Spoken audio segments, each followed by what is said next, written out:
அதே சமயம் நீங்க வந்து சீமானும் பாஜகவும் 2 பேரும் சேர்ந்தா அதிமுக 3வது இடத்துக்கு போயிடுங்கிறீங்க. அது எப்படி சார்? ஒரு கான்செப்ட் அதை ஏத்துக்கிட்டு அவங்க முடிவெடுத்தது தான். இல்ல கான்செப்ட்க்கு பின்னாடி என்ன ஸ்டாட்டிஸ்டிக்ஸ் இருக்கு? ஸ்டாட்டிஸ்டிக்ஸ் வந்து 18/8/26. அதே நம்ம டக்குனு இந்த மாதிரி அரசியல்ல போற்ற முடியுமா சார்? 2 பேரையும் சேர்த்து தென் மாவட்டம், மேற்கு மாவட்டம், சிட்டில போகும். வன்னியர்பேட்ல ஒண்ணு இருக்காது. வன்னியர்பேட்ல ஒண்ணு இருக்காதுன்னு சொல்லி தானே அந்த இதை சொல்றேன். ராமதாஸ் இல்லனா வன்னியர்பேட்ல ஒண்ணு இருக்காது. ராமதாஸ் விட்டுருங்க சார். இவங்க 2 பேரும் சேரும்போது ராமதாஸ் அணி தனி. கன்னியாகுமரியில 4% எடுத்த அதிமுக 2% போகும். திருநெல்வேலி 8% எடுத்த அதிமுக 4% போகும். ராமநாதத்துல 9% எடுத்த அதிமுக 3% போகும். அதே மாதிரி மேற்குலையும் மேல ஏறி வந்துடலாம், சிட்டிலையும் ஏறி வந்துடலாம். இது ஒரு கான்செப்டா நாம கொடுத்திருக்கிறோம். இல்ல இதே கணக்க இபிஎஸும் போடுவாங்க, மற்ற கட்சிகளும் போடுவாங்கல்ல.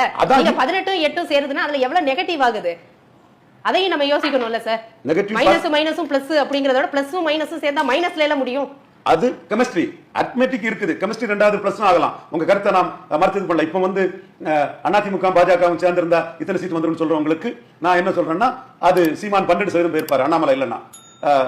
ஸ்டாலின் வந்து 50% போயிருப்பாரு. அது ஒரு பொருந்தா கூட்டணியா கூட போயிருக்கலாம். நாளைக்கும் இந்த 18% எடப்பாடி சிஎம் சொன்னா இந்த 18% ஜெயலலிதா ஊழல்னு சொல்லி எடுத்த ஓட்டு. இந்த 18% எனக்கு உடன்பாடு இல்ல. பேரறிஞர் அண்ணா பிறந்த மிர்ச்சான உடன்பாடு இல்ல. இப்ப புரிஞ்சுக்கணும் உங்களுக்கு. ஒண்ணுல உடன்பாடு இருக்கு, அண்ணாமலை விஷயத்துல எனக்கு உடன்பாடு இல்லங்கிறது உங்களுக்கு புரியும். சோ இதெல்லாம் சொல்லி எடுத்த வாக்கு தான் இந்த வாக்கு.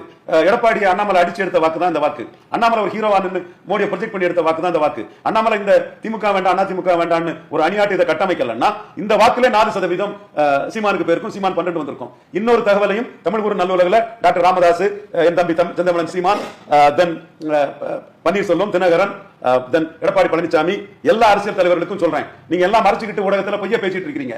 2014ஆம் ஆண்டு பாஜக மோடி பிரதமர் எடுத்த ஓட்டு 19%. இந்த 19% வாக்குல 6 to 7% 2016 முத்தமிழறிஞர் கலைஞருக்கு விழுந்ததுக்கு. கலைஞரும் மோடியும் ஒரு நாணயத்தின் இரு பக்கங்கள். இந்த 6 to 7% கலைஞருக்கு விழுந்ததுங்கிற மறுத்துக்கிட்டு தான் அறிவு நாணயம் பற்றி அரசியல் பேசிட்டு இருக்காங்க. எப்படி என்டிஏக்கு விழுந்த வாக்குகள் வந்து நீங்க சொல்ற கொள்கையிலே இருந்ததுன்னா கலைஞருக்கு ஒரு 6-7% எப்படி விழுந்தது?